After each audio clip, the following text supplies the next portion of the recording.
मेरे इस प्रवचन का विषय खासकर स्त्रियों के लिए है। ये विषय थोड़ा विवादास्पद लग सकता है, परंतु यदि गहराई से देखा जाए तो ये सच्चाई है। यदि कोई पुरुष पिता, भाई या बेटा नहीं है, तो उसका किसी भी स्त्री के साथ होना किसी न किसी सुख या फायदे की अपेक्षा से ही होता है।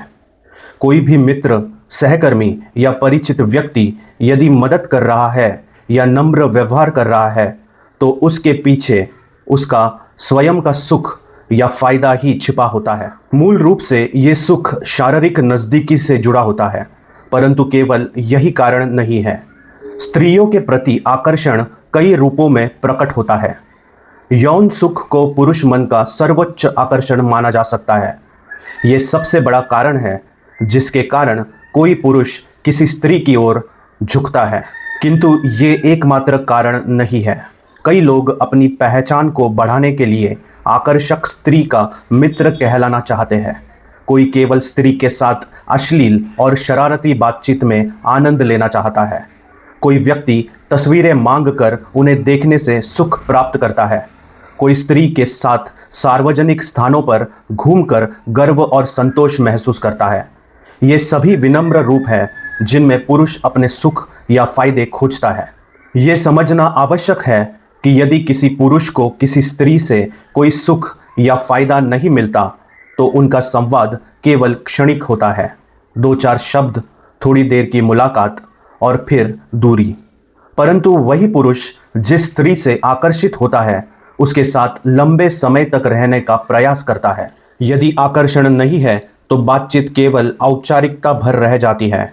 यही पुरुष मन का मूल स्वभाव है। समाज में कभी शायद ही किसी ने देखा होगा कि कोई युवा लड़का किसी वृद्धा के साथ घंटों समय बिताए। सम्मान या शिष्टाचार वश थोड़ी देर बात कर लेता है, कभी मदद भी कर देता है, किंतु लंबे समय तक साथ रहने की प्रवृत्ति वहाँ नहीं होती। इसके विपरीत जब वही लड़का किसी आकर्षक स्त्री की ओर खींचता है, तो घंटों तक उसके साथ रहने में रुचि दिखाता है। ये अंतर केवल आकर्षण और सुख या फायदे की भावना के कारण होता है। यही स्थिति कार्यस्थलों पर भी दिखाई देती है। कोई स्त्री यदि आकर्षक है या पुरुषों को उसमें किसी प्रकार का सुख या फायदा मिलने की संभावना दिखती है, तो उसे हर ओर से अधिक सहायता मिलती है। वही कार्य यदि किसी अन्य कम आकर्षक या कम प्रतिक्रिया देने वाली स्त्री के सामने आता है, तो सहयोग अचानक कम हो जाता है। ये अंतर केवल काम की गुणवत्ता पर नहीं, बल्कि आकर्षण की दृष्टि पर आधारित होता है। जब तक ये सुख या फायदा जारी रहता है, पुरुष का सहयोग बना रहता है। जैसे ही स्त्री तस्वीरें भेजना बंद कर दे, बाहर जाना रोक दे या उसका स्पर्श दूर हो जाए, तो पुरुष भी अपने सहयोग को धीरे धीरे कम कर देता है। इसकी पुष्टि वास्तविक जीवन के अनेक अनुभवों से होती है। कई स्त्रियां सोचती है कि मित्रता सच्ची है, परंतु जैसे ही सुख का स्रोत रुकता है, संबंध की असलियत सामने आ जाती है। यदि कोई स्त्री ये परखना चाहती है कि पुरुष की नीयत क्या है, तो वो बस इतना करे कि जो बातें या काम वो उसके सुख या आनंद के लिए करती है, उन्हें कुछ समय के लिए रोक दे। यदि इसके बाद भी पुरुष का व्यवहार समान बना रहे, तो संबंध सच्चा है। लेकिन यदि सहयोग और लगाव अचानक कम होने लगे, तो समझ लेना चाहिए कि वो संबंध केवल उस सुख तक सीमित था।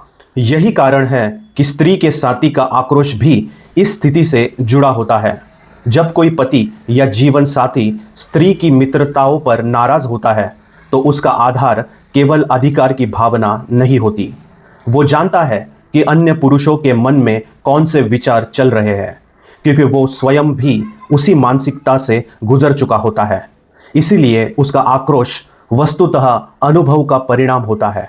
ये सब समझने का अर्थ ये नहीं है कि हर रिश्ता दूषित है।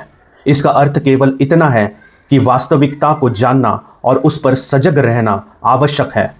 कुछ स्त्रियां इस सच्चाई से अनजान रह जाती है और हर जान पहचान को सच मान बैठती है। कुछ स्त्रियां सब जानती है और फिर भी अपनी इच्छा अनुसार निर्णय लेती है। अगर कोई स्त्री चाह के ऐसा करना चाहती है, तो कोई बुरी बात नहीं है, क्योंकि हर व्यक्ति को अपने जीवन का चुनाव स्वयं करना चाहिए। सबसे महत्वपूर्ण ये है कि अनजान रहकर अनचाहे जाल में न फंसा जाए। यदि ये समझ पहले से हो कि सामने वाला किस सुख या फायदे के कारण सहयोग कर रहा है, तो स्त्री स्वयं को सुरक्षित रख सकती है। जागरूकता किसी को कठोर नहीं बनाती, बल्कि उसे बुद्धिमान और सशक्त बनाती है। यही जागरूकता आगे चलकर स्थिर और संतुलित जीवन का आधार बनती है। अंततः यही कहा जा सकता है कि यदि कोई स्त्री स्वेच्छा से किसी संबंध में सुख पाती है, तो इसमें कोई समस्या नहीं है। ये उसका जीवन है और उसका चुनाव उसका अधिकार है। किंतु जो स्त्रियां इस गहराई को नहीं समझती, उनके लिए सजग रहना अत्यंत आवश्यक है। जीवन का उद्देश्य किसी को बांधना नहीं, बल्कि सच्चाई को समझकर अपने निर्णय लेना है। यदि ये विचार उपयोगी लगे तो मेरे अन्य प्रवचन भी सुने। मिगांत।